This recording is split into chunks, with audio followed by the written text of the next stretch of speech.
Bonjour à tous ceux qui suivent sur Internet. On leur dit jamais bonjour à tous ceux-là. Vous savez qu'il y a plusieurs centaines de personnes qui regardent nos services. Et c'est des personnes, beaucoup de la francophonie mondiale. Même au Québec, il y a des personnes qui suivent. Alors, bonjour les Québécois, les Français, les îles aussi, hein. Il y a aussi des personnes dans les îles. La technologie, c'est chouette, hein, mais on ne va pas la laisser aller trop loin. Petite note humoristique, tragique avant de commencer la prédication ce matin. J'ai vu en Allemagne, en Bavière, dans la ville de Fürth, une église luthérienne qui a décidé de laisser prêcher ChatGPT, l'intelligence artificielle, à la place du pasteur. Et donc, le pasteur, il a juste dit, je veux que tu me fasses tout un service avec les chants, les psaumes, la prédication sur le thème, c'est maintenant le temps. Et l'intelligence artificielle a fait tout un sermon, tout un culte avec les chants, avec les psaumes. Et ils ont animé ça avec un Africain avec une grande barbe qui a prêché à l'église luthérienne d'une voix monocorde pendant tout le dimanche. Les paroissiens n'étaient pas très contents parce qu'ils disaient que la voix était trop monocorde. Mais le reste était très bluffant. Et pour la petite ironie, le robot disait à l'église, n'ayez pas peur de mourir. C'est vraiment... non, non, non, on ne va pas se laisser remplacer, hein. Mais n'empêche, vous voyez comment c'est devenu, la technologie, elle devient dangereuse à certains égards, hein. Bientôt, vous allez avoir des vidéos de moi qui dit des choses que je n'ai pas dites, hein, ou des choses comme ça. Mais merci pour la technologie quand même, parce qu'elle permet d'aller aux quatre coins du monde, de diffuser toutes sortes de choses. Et il ne faut pas s'en méfier, il faut juste apprendre à l'utiliser et à la maîtriser, hein. Vous savez, quand l'imprimerie est arrivée, l'évangile s'est répandu énormément. L'invention de l'imprimerie a permis à l'évangile de se répandre à travers le monde entier. Comme l'invention des routes romaines a permis à l'évangile de se diffuser dans toute l'Europe. La technologie, c'est intéressant, mais c'est parfois en même temps dangereux. Mais Dieu peut emprunter tous les canaux, hein. Donc on n'est pas le genre technophobe, couper Internet, couper le téléphone. Regardez, j'ai un téléphone, j'ai une tablette. Comme Moïse, hein, sur la montagne, il avait une tablette, hein, sur laquelle il avait gravé les 10 commandements. Il avait 2 tablettes, lui. Voilà. Voilà. Techniquement, on dit que Moïse était la première personne qui a téléchargé depuis la nuée et écrit des informations sur une tablette. Eh bien, c'est vrai. Alors ce matin, on ne va pas lire là-dessus, mais on va ouvrir la Bible dans Ézéchiel, au chapitre 47. On va lire les 12 premiers versets. Et c'est un prophète qui était en déportation, Ézéchiel. Il a été enlevé par les Babyloniens. Il était emmené au VIe siècle en Babylonie parce qu'Israël avait été détruite par les Babyloniens. Et il a eu une vision dans ce chapitre-là du futur, d'un temps où Dieu déverserait son esprit puissamment sur l'humanité et à quoi ça ressemblerait. Alors évidemment, c'est une forme un peu poétique, une symbolique de ces choses-là, mais vous allez voir avec moi, il y a des choses intéressantes à dire. Ézéchiel 47, versets 1 à 12, il me ramena, il parle d'un ange, hein, qu'il a vu dans sa vision, il me ramena vers la porte de la maison et voici de l'eau sortait sous le seuil de la maison, à l'Orient. La maison, c'est le temple, hein, car la face de la maison était à l'Orient. L'eau descendait sous le côté droit de la maison, au midi de l'autel. Il me conduisit par le chemin de la porte septentrionale, et il me fit faire le tour par dehors jusqu'à l'extérieur de la porte orientale. Et voici l'eau coulait du côté droit. Lorsque l'homme s'avança vers l'Orient, il avait dans la main un cordeau, et il mesura 1000 coudées. Il me fit traverser l'eau, et j'avais de l'eau jusqu'aux chevilles. Il mesura encore 1000 coudées, et me fit traverser l'eau, et j'avais de l'eau jusqu'aux genoux. Il mesura encore 1000 coudées et me fit traverser et j'avais de l'eau jusqu'aux reins. Il mesura encore 1000 coudées. C'était un torrent que je ne pouvais traverser, car l'eau était si profonde qu'il fallait y nager. C'était un torrent qu'on ne pouvait traverser. Il me dit, as-tu vu, fils de l'homme? Et il me ramena au bord du torrent. Quand il m'eut ramené, voici, il y avait sur le bord du torrent beaucoup d'arbres de chaque côté. Il me dit, cette eau coulera vers le district oriental, descendra dans la plaine et entrera dans la mer. Lorsqu'elle sera jetée dans la mer, les eaux de la mer deviendront saines. Tout être vivant qui se meut vivra partout où le torrent coulera. Et il y aura une grande quantité de poissons, Car là où cette eau arrivera, les eaux deviendront saines et tout vivra partout où parviendra le torrent. Des pêcheurs se tiendront sur les bords. Depuis En-Gedi jusqu'à En-Englaïm, on étendra les filets. Il y aura des poissons de diverses espèces, comme les poissons de la grande mer, et ils seront très nombreux. Ces marais et ces fosses ne seront point assainis. Ils seront abandonnés au sel. Sur le torrent, sur ses bords, de chaque côté, croîtront toutes sortes d'arbres fruitiers. Leur feuillage ne se flétrira point, et leurs fruits n'auront point de fin. Ils mûriront tous les mois parce que les eaux sortiront du sanctuaire. Leurs fruits serviront de nourriture et leurs feuilles de remède. Alors c'est une superbe vision donc, qui date du 6e siècle avant Jésus-Christ, qui représente la venue du Saint-Esprit. Et ici, vous avez vu, le Saint-Esprit est représenté comme une rivière, comme un torrent. Le Saint-Esprit n'est pas un torrent. Le Saint-Esprit, c'est Dieu, mais il est représenté dans l'Écriture souvent comme une rivière qui coule, comme un torrent qui se déverse, un torrent de vie et un torrent d'amour. C'est un grand fleuve qui coule depuis la présence de Dieu et qui va rejoindre les endroits où il n'y a pas la vie. Il y a quelque chose de très intéressant dans ce texte, qui est peut-être tout l'inverse de ce que les gens pensent aujourd'hui par rapport à l'Église. Dans la majorité des cas, les gens pensent que l'Église, c'est le torrent de Dieu qui se déverse à l'intérieur, au milieu de nous, pour nous faire du bien. Mais vous avez vu avec moi dans ce texte, quand il commence à l'expliquer, le torrent n'entre pas dans le temple.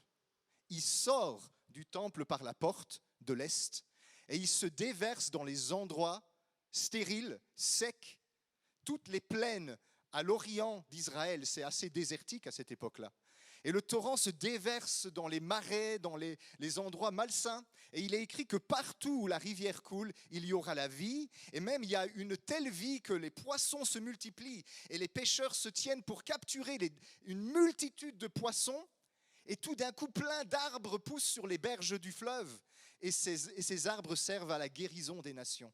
C'est vraiment magnifique. C'est une prophétie qui annonce l'évangélisation du monde et la bénédiction que le Saint-Esprit veut apporter aux nations. Mais c'est tout l'inverse de ce que nous pensons qu'est l'Église.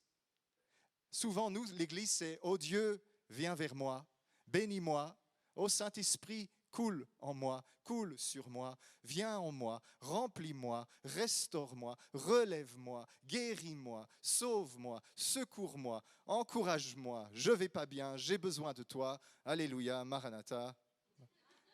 Blablabla. C'est toujours moi, moi, moi. Mais l'Église que Ézéchiel voit ici en prophétie, c'est un temple dont les eaux sortent dehors, qui vont vers les endroits qui ont soif et qui ont besoin de Dieu. 5-6 siècles plus tard, 5 siècles et demi plus tard, Jésus, il s'est tenu en plein dans la fête en Israël où on commémorait les pluies de l'arrière-saison et la bénédiction de Dieu et l'eau qui apporte la vie. Et en Jean 7, au chapitre 7 et au verset 37 et 39, Jésus a dit quelque chose d'étonnant. Jean 7, 37, le dernier jour, le grand jour de la fête, Jésus se tenait debout et s'écria, « Si quelqu'un a soif, qu'il vienne à moi et qu'il boive. Celui qui croit en moi, des fleuves d'eau vive couleront vers son sein. » Vous êtes attentifs ? Vous n'êtes pas attentifs. Couleront de son sein. Le sein, c'est pas les seins, c'est le ventre, c'est l'intimité, c'est le cœur, c'est le plus profond de toi. Des fleuves d'eau vive couleront de son sein, comme dit l'Écriture. Oui, où dit l'Écriture que les fleuves sortent ? Ben là, en Ézéchiel. Il dit cela, verset 39, de l'Esprit que devaient recevoir ceux qui croiraient en lui, car l'Esprit n'était pas encore donné, parce que Jésus n'avait pas encore été glorifié. Dans les deux textes, on voit la même représentation. Le Saint-Esprit, il est représenté comme une eau vive qui coule, mais qui ne coule pas vers l'intérieur, qui coule depuis l'intérieur vers l'extérieur. C'est tout l'inverse de ce que nous pensons. C'est tout l'inverse de l'Église telle qu'elle a été imaginée et pratiquée depuis des siècles, et encore maintenant, même dans le mouvement charismatique, c'est moi, bénis-moi. On a même un chant qui est essentiellement là, il n'y a qu'une phrase, c'est « Remplis-moi Dieu ». Remplis-moi, remplis-moi. On pense à la chanson de Jacques Dutronc. Et moi, et moi, et moi. Tout centré sur moi. Mais ce n'est pas ça que Jésus est venu dire, est venu faire. Quand il est venu, il a dit, je vais vous donner à boire, mais l'eau que je vais vous donner à boire va devenir une source jaillissante à l'intérieur de vous, qui va couler à l'extérieur de vous, jusque dans la vie éternelle, un torrent intarissable. En Jean 4, 13, 14, Jésus dit ceci, « Quiconque boit de cette eau aura encore soif, mais celui qui boira de l'eau que je lui donnerai n'aura jamais soif. Et l'eau que je lui donnerai deviendra en lui une source d'eau qui jaillira jusque dans la vie éternelle. » Est-ce que tu as soif? Si tu as soif, bon, je sais bien qu'il fait chaud, je ne parle pas de cette soif-là. Si tu as soif, c'est que tu n'as pas encore bu à l'eau dont parle Jésus. Parce que l'eau dont parle Jésus, le Saint-Esprit, est une eau qui désaltère de façon permanente, de façon continuelle et de façon définitive. Ce n'est pas une eau qui nous désaltère temporairement. Quand j'ai soif, j'ouvre le frigo, je bois quelque chose, ou je me sers avec la carafe d'eau, un peu d'eau, mais 1 heure plus tard, j'ai à nouveau soif. D'ailleurs, hier, on a bu beaucoup d'eau. Je ne sais pas pour vous, j'espère que vous buvez beaucoup d'eau, avec la température qu'il fait. Mais j'ai tout le temps re-soif. Regardez un petit peu comment nous venons à l'église. Pourquoi on vient? Parce qu'on a soif. On a soif de quelque chose. On a reçu, on a été béni, Dieu nous a touchés, on a été encouragés, on a été relevés. Et puis maintenant, j'ai l'impression que la carafe est vide et j'ai besoin de faire le plein. Alors je reviens et je reviens faire le plein. On va à la pompe à essence du Saint-Esprit. J'ai besoin de toi, j'ai besoin de ma petite dose. Et j'arrive à tenir quelques jours avec ça parce que j'ai un peu de réserve et je me sens bien, mais très vite, je me sens à nouveau sec. Et même pas par rapport à l'église, pensez à votre vie de prière personnelle dans votre maison. Je me sens sec, je vais aller dans ma chambre, je vais prier Dieu, ça y est, je suis renouvelé, je me sens bien, maintenant les gens auront droit à la meilleure version de moi, je vais arrêter d'être méchant avec les miens, je vais être gentil, je vais sourire, je vais être paisible, mais très vite, ma mauvaise humeur commence à s'installer, ma frustration commence à revenir, et puis je me sens pas bien, et puis après je râle sur tout le monde sur la route, et puis je dis, il faut que je retourne dans ma chambre, et je retourne dans ma chambre, et je commence à prier, Seigneur, mon cœur est sec, j'ai besoin d'eau vive, viens encore me relever, viens encore me remplir, et Dieu dit, oui, tiens, encore, bois, et puis après, je dis, je me sens bien, je me sens soulagé. Et puis après, le niveau baisse, et le niveau baisse, et le niveau baisse, et puis la frustration commence à venir. Vous savez combien on prie? On prie au rythme de notre soif qui revient. Est-ce que c'est de ça que Jésus parlait dans toutes ces histoires? Il a dit, celui qui boira de l'eau que je lui donnerai, cette eau deviendra en lui une source d'eau jaillissante, jusque dans la vie éternelle. Voyez-vous, on est là, et c'est ma première idée ce matin qui est importante, c'est qu'on est tourné vers Dieu comme si le ciel doit toujours descendre, comme si la Pentecôte doit toujours se renouveler, comme si Dieu doit toujours revenir, re-remplir, restaurer à nouveau notre vie spirituelle qui est devenue desséchée. Il y a quelque chose qui nous échappe. Et ce qui nous échappe, c'est que quand on est chrétien, quand on croit en Jésus, Jésus dit « celui qui croit en moi », il a une source dans son ventre. La source de ta plénitude, elle n'est pas dans le ciel, elle est à l'intérieur de ton esprit. Si tu as vraiment foi en Jésus, si tu es un de ses disciples, si tu es né de nouveau par le Saint-Esprit, il a ouvert en toi un puits d'eau vive. Il y a quelque chose à l'intérieur de toi qui a besoin de se manifester à l'extérieur. Peut-être que ta source est bouchée, peut-être qu'il y a des grosses pierres dedans, peut-être que tu n'as jamais pris conscience de cette source qui est à l'intérieur de toi, parce que pour toi, ta source, elle est à l'extérieur et tu es toujours en train de t'imaginer que c'est là-haut que ça doit venir. Les cieux doivent s'ouvrir. Je suis attaqué, il y a des oppressions, j'ai l'impression qu'il y a quelqu'un qui s'oppose à mes prières. Peu importe qu'il y ait quelqu'un au-dessus de ta tête qui s'oppose à tes prières. Ta source, elle n'est pas au-dessus de ta tête, ta source, elle est dans ton ventre. Ta source, elle est à l'intérieur de toi. Mais vous savez quoi? Nous, on a tendance à être très fort coupés de notre intérieur. On est une génération complètement tournée vers l'extérieur. Et donc, du coup, ce qui se passe, c'est qu'on cherche à l'extérieur de nous la solution à nos problèmes intérieurs, alors qu'il y a un point d'eau à l'intérieur de vous que personne ne peut atteindre. Parfois, dans les guerres, les armées adverses coupent l'approvisionnement en eau pour assoiffer l'ennemi et faire un siège à une ville. Vous avez vu ce qui se passe actuellement en Ukraine, où quelqu'un a fait sauter le barrage là, à l'entrée de la Crimée, avec un nom bizarre que je ne sais pas prononcer. Et c'est la principale source d'alimentation en eau potable de la Crimée. Alors, on ne va pas se prononcer sur qui est le coupable de tout ça, mais vous avez vu, en temps de guerre, parfois, pour faire du mal à l'adversaire, on est capable de faire sauter des sources d'eau extérieures pour priver les gens d'eau potable et les assoiffer et faire du mal. Et puis, bien sûr, vous avez compris, dans la guerre là en Ukraine, c'est aussi pour empêcher l'avancement des troupes. Il y a une stratégie derrière tout ça. Mais il y a des villes qui ont une source d'eau à l'intérieur des murailles. Vous savez, Jérusalem a une source d'eau à l'intérieur de ses murailles. C'est la source de Gihon, à l'intérieur de ses murs. Vous pouvez couper tous les fleuves que vous voulez, boucher toutes les sources dans la campagne que vous voulez. Vous pouvez nous faire un siège pendant une année, on a de quoi boire. On a de l'eau parce qu'il y a une source dans la ville. Un chrétien peut avoir n'importe quelle circonstance à l'extérieur de lui, dans les choses naturelles, dans les choses spirituelles, vivre une véritable guerre spirituelle. Il peut se sentir tout seul, il peut se sentir complètement bloqué, étouffé, opprimé, découragé.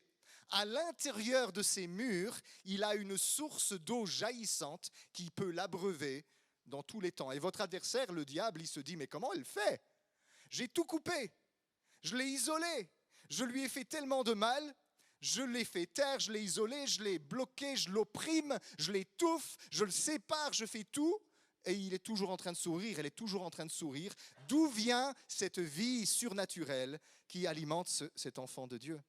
Et le Seigneur, il dit, c'est la source que j'ai mise en toi. La source d'eau jaillissante. Si tu vas à Jésus et que tu as soif et tu dis, Jésus, j'ai soif, et j'ai pas soif d'eau, j'ai soif de vie spirituelle, de vie surnaturelle. Je suis en train de d'étouffer dans cette vie misérable de métro boulot dodo, j'ai besoin de quelque chose d'autre. Donne-moi la vie. Jésus va te donner une vie surnaturelle, le Saint-Esprit qui va venir habiter en toi et qui va ouvrir à l'intérieur de toi une porte qui donne sur un monde invisible, sur le royaume de Dieu qui est infini et dont les ressources sont infinies pour abreuver ta vie de l'intérieur des provisions de Dieu et petit à petit couler à l'extérieur de toi et produire quelque chose de merveilleux autour de toi. Partout où tu vas aller, les choses vont s'assainir. Les situations vont s'assainir. Il va y avoir la vie. Il va y avoir des personnes assoiffées qui viennent à Dieu à cause de toi. Il va y avoir une multiplication, il va y avoir la guérison à cause de toi, parce que des fleuves vont sortir de ton ventre. Et tant qu'on n'a pas compris cette réalité-là, on a l'impression de ne pas avoir quoi que ce soit à donner. Je rebondis sur la parole qu'a dit Angela ce matin. Il y a des gens qui ont des dons, qui ont peur de les exploiter, parce que elle disait, ils ne savent pas où ils vont aller, ils ont peur de ne pas avoir de stratégie, de ne pas avoir de plan, et ils ont peur de se lancer, ils voudraient avoir toutes les informations avant de commencer. Et vous savez, vous avez Dieu qui habite dans votre vie. Et c'est suffisant. Vous êtes plein du Dieu qui a créé l'univers. Vous êtes suffisant pour toutes les circonstances que vous pourriez rencontrer dans votre vie.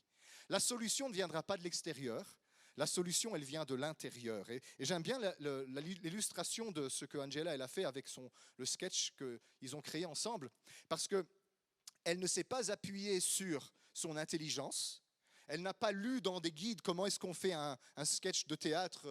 Elle n'a pas cherché des méthodes comme ça. Elle s'est appuyée sur quoi dans son témoignage? Elle s'est appuyée sur l'Esprit de Dieu qui habite à l'intérieur d'elle et qui se manifestera en temps et en heure. Votre dépendance au Saint-Esprit, notre dépendance au Saint-Esprit est inversement proportionnelle à la quantité de notes qu'il nous faut pour nous préparer.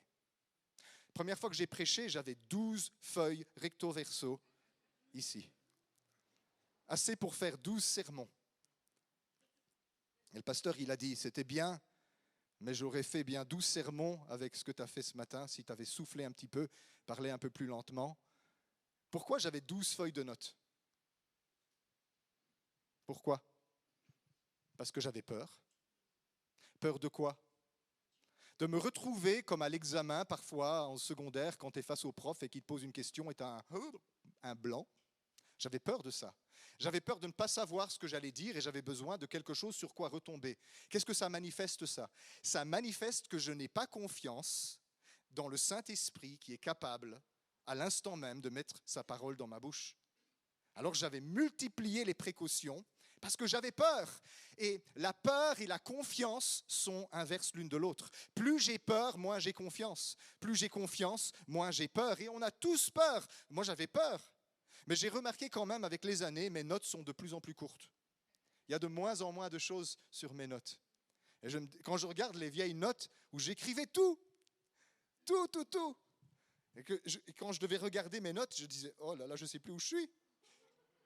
Alors je mettais en fluo quelques mots pour essayer de me repérer. Mais la solution, ce n'était pas de multiplier les notes. La solution, c'était de dépendre de la source qui est à l'intérieur de nous. Si tu es un enfant de Dieu, Dieu habite en toi.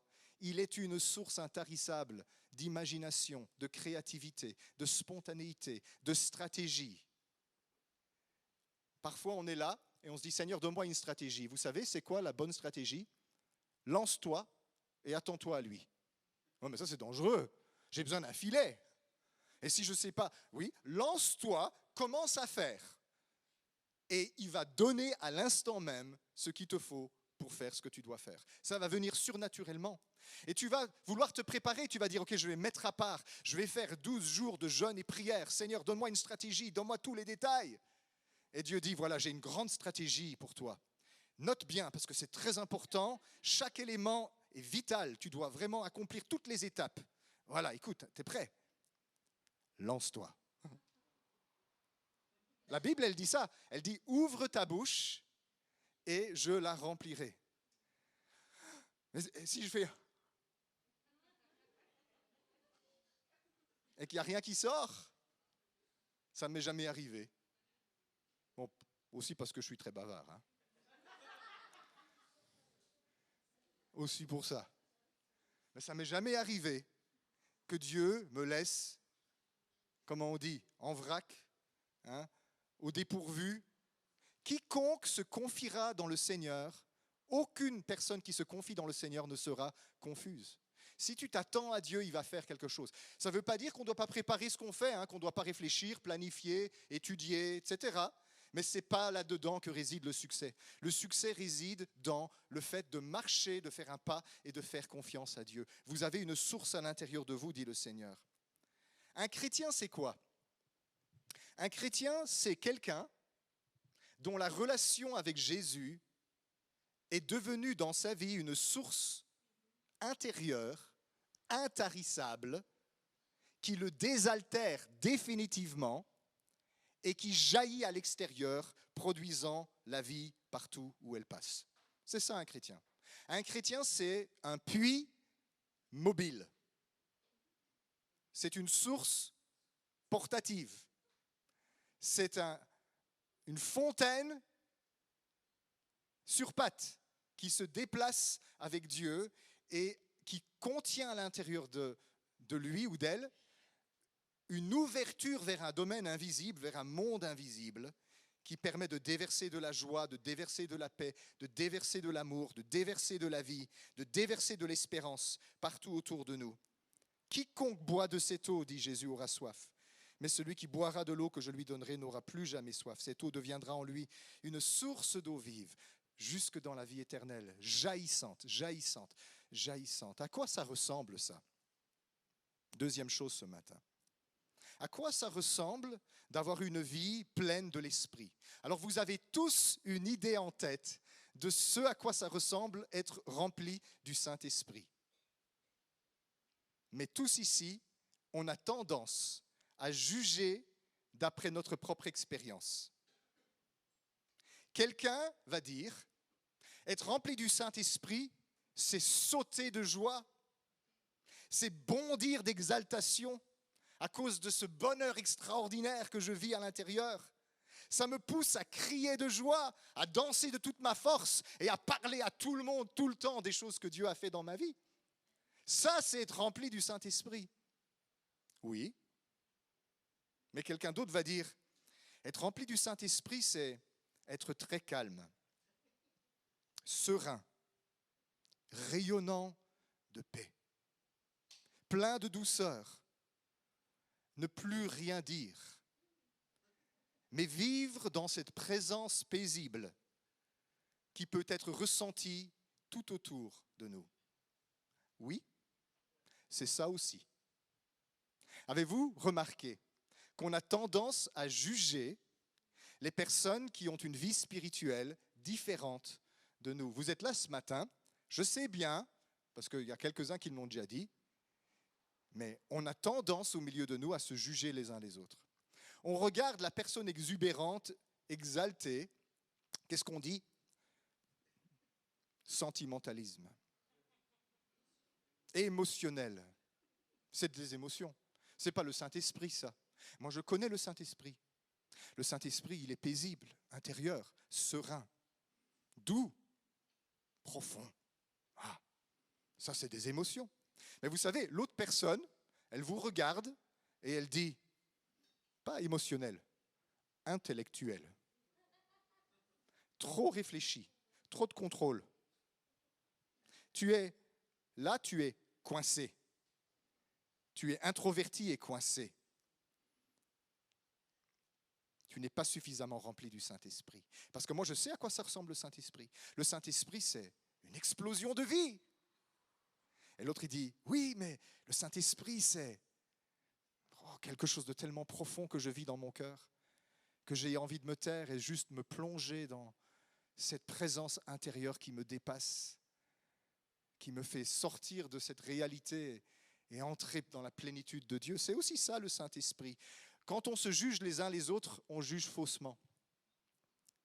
Tu es trop intellectuel, tu es trop émotionnel. Vous savez, en fait, ce qui se passe, c'est qu'il y a deux spiritualités qui sont là, en présence. Et en tant qu'Église, il ne faut pas qu'on étouffe une spiritualité au profit de l'autre. Il faut qu'il y ait de la place pour les personnes qui sont plus introverties, qui ont une vie spirituelle plus intérieure, et il faut qu'il y ait de la place pour les personnes qui ont une vie spirituelle plus extravertie, plus tournée vers l'extérieur. Et ce n'est pas parce qu'on est extraverti qu'on est rempli du Saint-Esprit, et ce n'est pas parce qu'on est introverti qu'on n'est pas rempli du Saint-Esprit. Ça, c'est une façon d'être, une certaine spiritualité. Moi, quand je parle de ça, je parle de la rivière. Donc, j'ai commencé avec la rivière tout à l'heure. Alors, imaginez que la présence de Dieu, c'est un fleuve d'amour et de vie. Il y a deux comportements que vous pouvez avoir avec ce fleuve. Tous, on va plonger dans l'eau. Mais il y a des gens qui vont se laisser porter avec le fleuve. Ils vont aller en aval avec le fleuve. Ils vont s'amuser, ils vont voir les rapides, ils vont passer en canoë dans les pierres, ils vont crier « Wouhou !» Et c'est chouette, c'est dangereux, mais c'est chouette. Et puis il y a les autres qui vont dire « Mais d'où vient cette rivière ? Cette rivière, elle a une source. » Et ils vont faire comme les saumons pendant la saison des amours, qui remontent la rivière. Cette source a une origine. Elle est chouette, cette source, mais elle vient de quelque part. Alors moi, je parle de spiritualité en amont et spiritualité en aval. Ceux qui coulent avec la rivière de Dieu et ceux qui vont vers la source de Dieu, qui se tournent vers la source de Dieu. Et tout ça, c'est une question de perspective. Si vous avez une spiritualité en aval, vous coulez avec la rivière, vous allez mettre l'accent sur le Saint-Esprit qui coule hors de vous, vous allez vouloir l'exprimer, le crier au monde entier. Sa présence, elle est puissante, elle ne demande qu'à s'extérioriser, à se manifester. Vous avez les mains qui vous démangent, vous avez besoin de prier pour quelqu'un. Et partout où le fleuve passe, je sais qu'il va y avoir la vie, il va y avoir la liberté. Et moi, je veux aller là où Dieu m'envoie. Et ton regard va être tourné vers l'extérieur et tu vas expérimenter Dieu à l'extérieur de toi comme ce Dieu qui est infiniment grand, omniprésent, qui remplit tout et qui vous dépasse complètement. Et vous allez vous tenir devant lui abasourdi devant sa majesté et sa grandeur. Et alors tu vas aimer ce chant, car Dieu, tu es infiniment grand.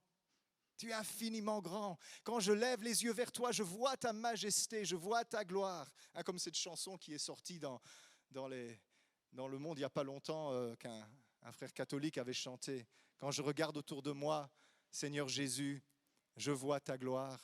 Comment ne pas te louer, hein, vous le connaissez. On ne l'a jamais chanté ici. Hein. Allez-y.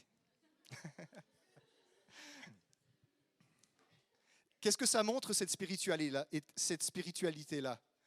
Quand je regarde autour de moi, je vois ta gloire. Seigneur Jésus, comment ne pas te louer? Comment? Demande que ça. Hein. Ça fait 2 ans que Lily, elle attend qu'on chante ça pour une fois. Regardez comment ça commence. Quand je regarde autour de moi, où tu regardes? Je regarde autour de moi. Je vois ta gloire, parce que Dieu est partout. Mais ça montre une certaine spiritualité tournée vers l'extérieur, vers ce Dieu omniprésent qui remplit toutes choses. Et c'est génial. C'est une vie spirituelle pleine d'extériorisation. Et on va couler avec la rivière. J'appelle ça la spiritualité en aval. La rivière coule, elle doit aller dehors. Et c'est chouette parce que Dieu, il est partout. Mais il y a aussi une spiritualité qu'on appelle en amont. Ce sont ceux qui se disent, c'est chouette les bénédictions de Dieu, mais j'ai envie de chercher le donateur plus que le don. Et j'ai envie de me demander, mais qu'est-ce qu'il y a en haut de cette source? Si je remonte à la montagne d'où la rivière descend, qu'est-ce que je vais trouver là-haut? J'ai soif d'aller au-delà des apparences, au-delà des phénomènes, vers Dieu, vers le Père lui-même. Et j'ai soif de nager comme les saumons vers l'origine de la rivière. Je reconnais que cette vie est un cadeau, mais je voudrais voir son origine, celui qui m'a tout donné. Et du coup, comme je vous disais que cette source d'eau vive est une source qui coule de l'intérieur vers l'extérieur, eh bien, il y a des gens qui vont avoir une spiritualité tournée vers l'intérieur. J'ai quelque chose à vous dire. Sachez que Dieu est tout aussi infini à l'intérieur de vous qu'à l'extérieur de vous. Est-ce que ça vous est déjà arrivé d'avoir un vertige quand vous êtes face à l'immensité de Dieu à l'extérieur de vous? Vous savez, c'est ce moment-là où vous vous rendez compte que « Oh Dieu, tu es infiniment grand. Hein » Tu es là, waouh, émerveillé, plus grand qu'une planète, plus grand que l'univers. Il y a un Dieu infiniment grand autour de moi. Oh, vertige, je suis dans un vertige. Eh bien, sachez que la présence de Dieu est tout aussi infinie à l'intérieur de vous qu'elle est à l'extérieur de vous. Parce qu'il est vraiment omniprésent. Ça veut dire aussi à l'intérieur. Il y avait un père de l'Église au 5e siècle qui s'appelle Augustin. Dieu lui a dit, je suis plus intérieur à toi-même que toi. Au plus profond de toi, à la source de ta vie, celui qui te donne l'existence, le mouvement, la vie et l'être, il y a Dieu. Tout au fond de toi, il y a Dieu. Et c'est infini. Vous pourriez aussi, si vous y faisiez un peu plus attention, avoir un vertige en plongeant votre regard dans l'immensité du Dieu qui habite à l'intérieur de vous. Vous êtes là où vous êtes assis, maintenant, si vous êtes en Christ, rempli dans votre être intérieur de toute la plénitude de Dieu. Vous imaginez un peu le truc? On est pris entre l'infinité de Dieu à l'extérieur de nous et l'infinité de Dieu à l'intérieur de nous. Et évidemment, on ne sait pas regarder dans les deux directions en même temps, à moins que ton œil droit dise merde à l'œil gauche. Il n'y a pas moyen de regarder à l'extérieur et regarder à l'intérieur en même temps. On a besoin de diriger notre attention vers une direction. Et alors, dans l'Église, vous allez avoir beaucoup de gens qui dirigent leur attention vers l'extérieur et toute leur spiritualité va être extériorisée. Et puis, on a aussi des gens, peut-être moins nombreux, qui vont diriger leur regard vers l'intérieur, vers la source de la rivière. Et ils vont avoir une spiritualité qui paraît de l'extérieur plus calme, moins sensationnelle. Mais sachez que les personnes qui sont là, assises, calmes, qui ont l'air peut-être même d'être endormies par moments, bien que certains, c'est vrai, qui dorment vraiment. Mais généralement, quand on dort, Mais ces personnes-là aussi vivent des expériences extravagantes et intenses dans leur intériorité avec Dieu. Ils ont l'impression d'avoir un vertige intérieur de cet abîme que représente Dieu à l'intérieur d'eux. Vous avez lu dans le psaume le texte qui dit « Un abîme en appelle un autre au son de tes cascades ».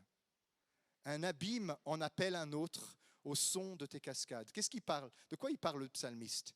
Eh bien, la présence de Dieu à l'extérieur de nous est un abîme infini. On pourrait s'y perdre. Mais il y a un abîme à l'intérieur de moi qui appelle cet abîme-là. Parce que la présence de Dieu à l'intérieur de moi est tout aussi infinie que la présence de Dieu à l'extérieur de moi. Alors, pourquoi vous inquiétez-vous un seul instant? Vous êtes encerclés, entourés, habités. Vous êtes complètement saturés de Dieu et vous ne vous en rendez pas compte. Et on est là, on dit « Remplis-moi Dieu, remplis-moi Dieu », comme le chant dit. Et Dieu dit, je l'ai déjà fait, plus que tu ne crois. Et comme Dieu parle wallon, il dit, ouvre tes yeux. Pour les Français, ça veut dire ouvre tes yeux. Tu ne te rends pas compte. Tu ne te rends pas compte. Et le Seigneur, ce qu'il veut faire, c'est fortifier notre homme intérieur, notre être intérieur, pour qu'on puisse apercevoir l'immensité de cette présence qui nous habite. Affiche-moi Éphésiens 3, si tu veux bien. Alex, merci. Éphésiens 3, 14, 19. C'est une prière de l'apôtre Paul. Belle prière pour la fête des pères. À cause de cela, je fléchis les genoux devant le Père, de qui toute famille dans les cieux et sur la terre tire son nom. Je ne l'ai pas fait exprès. Afin qu'il vous donne, selon la richesse de sa gloire, d'être puissamment fortifié par son esprit dans l'homme intérieur, en sorte que Christ habite dans vos cœurs par la foi, afin qu'étant enraciné et fondé dans l'amour, vous puissiez comprendre avec tous les saints quelle est la largeur, la longueur, la profondeur et la hauteur. Oui, mais ils sont où ces dimensions-là? Dans l'homme intérieur. La largeur, la longueur, la profondeur et la hauteur, et connaître l'amour de Christ qui surpasse toute connaissance, en sorte que vous soyez remplis jusque toute la plénitude de Dieu. Alors quand on parle de la hauteur, la largeur, la profondeur et la longueur, on imagine comme ça à l'extérieur de moi, Dieu, tu es haut! Dieu, tu es long, Dieu, tu es large, Dieu, tu es profond. Et Dieu dit, oui, c'est vrai, je suis tout ça, mais je suis tout ça à l'intérieur de toi. Mais non, Seigneur, moi j'occupe 2 mètres cubes d'espace? Peut-être, non, je ne suis pas assez gros pour faire ça. 1 mètre cube d'espace? Comment un être si insignifiant, fait d'un peu de poussière, avec un petit souffle de vie, comment pourrais-je contenir la plénitude de Dieu à l'intérieur de moi? Oui, mais Christophe, tu es en train de regarder à ton corps. Ton corps, ce n'est pas ton esprit. Ton corps a des dimensions L'esprit est sans dimension. Ton être intérieur n'est pas limité par ton être extérieur. Et à l'intérieur de toi, il y a un royaume. Les rabbins disaient à Jésus, quand il vient ton royaume, quand il vient le royaume de Dieu, et Jésus dit, le royaume de Dieu ne viendra pas de manière à frapper vos regards. Voici, il est à l'intérieur de vous. Mais qu'est-ce que tu racontes, le royaume de Dieu est à l'intérieur de moi? Il y a une hauteur, une longueur, une profondeur et une largeur à l'intérieur de vous, tellement grande, que toi, moi, nous, ensemble et tout seuls, pour notre part, nous sommes capables de contenir la plénitude de Dieu. Ne me demandez pas comment ça marche. Hein? Souvenez quand Salomon a inauguré le temple, il a dit, je t'ai construit une maison, Seigneur. D'ailleurs, c'est la maison dont Ézéchiel parlait. Je t'ai construit une maison, mais tu es beaucoup plus grand. Les cieux et les cieux des cieux ne peuvent te contenir, alors cette maison ne pourra pas te contenir. Oui, mais il y a une maison qui peut contenir Dieu. C'est toi.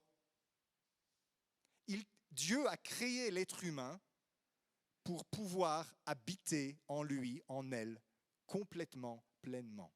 Tu es capable de Dieu, on dit en théologie. L'homme est capable de Dieu. Ça vient de capax en latin. Tu es capable d'accueillir Dieu. Tu es capable de recevoir Dieu. Tu es capable d'être habité par la plénitude infinie de Dieu dans toutes ses dimensions.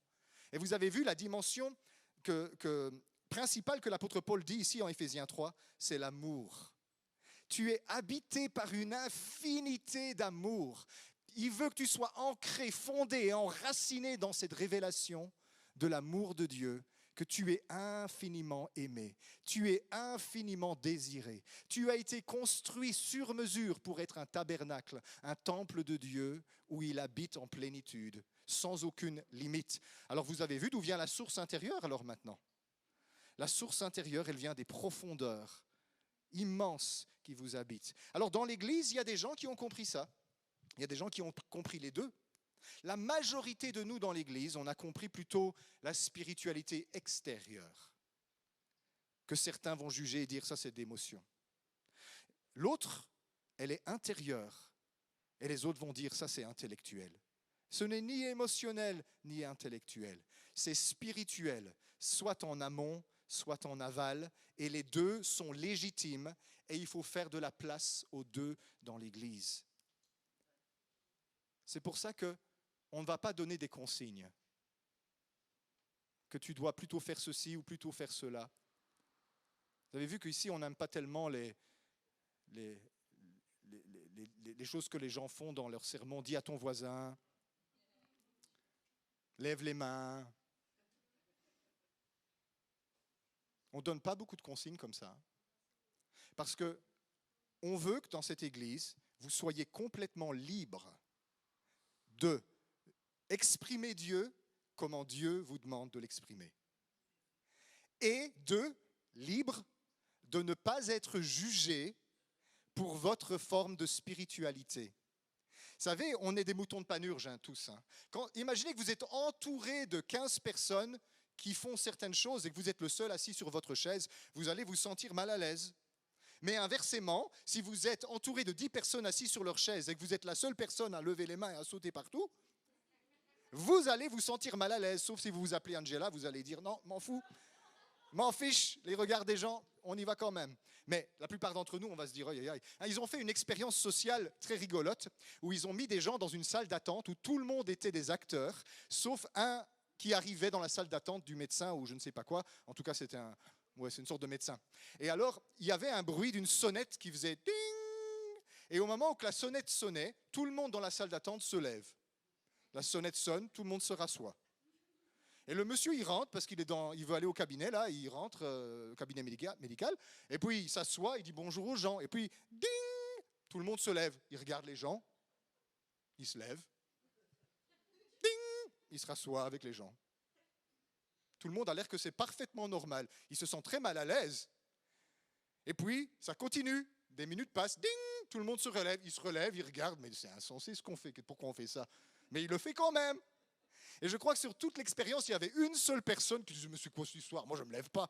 Rien à faire. Je ne vais pas me lever parce qu'il y a une sonnette qui sonne. » C'était le rebelle de service, quoi. Ça, c'était Lélie, ça. Oui, mais la plupart d'entre nous, on aime bien se sentir en sécurité, par conformité avec ceux qui sont là. Alors, s'il vous plaît, dans l'église, ne vous sentez pas obligé de lever les mains parce que quelqu'un lève les mains, de danser parce que quelqu'un danse, de crier parce que quelqu'un crie. Ne vous sentez pas obligé de vous taire parce que quelqu'un se tait, parce que quelqu'un s'assoit. Mais vous savez la règle, hein? C'est simple. La liberté des uns s'arrête où celle des autres commence. Si tu viens m'attraper pour faire quelque chose que je ne sens pas de faire, je vais dire non, non, non, laisse-moi tranquille. Bien sûr, c'est normal. Et donc tout doit être libre dans le royaume de Dieu. Et je crois qu'on a besoin de comprendre qu'il y a différentes formes de spiritualité. Dieu désire que l'on découvre l'abîme de sa présence à l'extérieur de nous et l'abîme de sa présence à l'intérieur de nous. Je vais vous dire un secret et on va conclure. Vous avez plus à apprendre des gens différents de vous que des gens qui vous ressemblent. On a tendance à s'entourer de personnes comme nous. On va faire un groupe de prière exubérant pour les gens extravertis. Et puis on va dire, tiens, on ne ferait pas venir telle personne, tel frère, telle sœur dans le groupe. Non, non, non, non, non. Il n'est pas du tout de notre trempe. C'est un autre cru, ça. Nous, on est des Beaujolais nouveaux. Lui, c'est un vieux Châteauneuf du Pape. C'est pas le même cru, non, non, non. Par contre, j'ai remarqué celle-là, là. Elle est exubérante comme nous. On va la faire rentrer dans notre petit groupe. Et donc, tous ensemble, exubérants ensemble, on se renforce les uns les autres. Vous savez ce que vous faites? Vous êtes en train d'apprendre des gens qui sont comme vous, des choses que vous savez déjà. Invitez la personne qui ne vous semble pas comme vous, qui peut-être a des choses à dire que vous n'avez même pas idée que ça existe. C'est très important pour notre humilité à chacun de nous. Et c'est quelque chose qu'il faut se dire souvent, je pense. Il y a sur cette terre des gens qui connaissent Dieu de façon que moi, je ne pourrais même pas imaginer que ça existe. Non, pas possible, moi je connais. Un jour, il y avait un jeune homme dans l'église, après le culte, il est venu me dire, Christophe, j'ai reçu quelque chose. J'ai vécu une expérience avec Dieu, je suis arrivé jusqu'au fond de Dieu. J'ai tout connu de lui. Je le regardais. La Bible, elle dit, celui qui croit connaître quelque chose, il ne connaît pas encore comment il doit connaître. Tu es arrivé au fond de la première goutte. Et encore. Je ne suis pas sûr. Tu es arrivé au bout de ce que toi, tu es capable actuellement d'expérimenter. Dieu est infiniment grand. On a beaucoup de choses à apprendre. Alors s'il y a quelqu'un qui est compétent dans tel domaine, un autre est compétent dans tel domaine, on a l'impression de ne pas avoir la même spiritualité, mais c'est parce qu'on a un Dieu tellement vaste qu'on ne se rend pas compte qu'on tient chacun un petit bout. C'est comme ces 10 aveugles qui essayent de décrire un éléphant. Il y en a un qui tient la queue de l'éléphant, l'autre qui tient la trompe, l'autre qui tient la défense, l'autre qui tient sa patte. Et il dit non, l'éléphant c'est tout, c'est rêche et poilu et flexible. Non, l'éléphant c'est fort et musclé et ondulé. Non, l'éléphant c'est dur et comme du bois. Non, l'éléphant, c'est rond comme un arbre.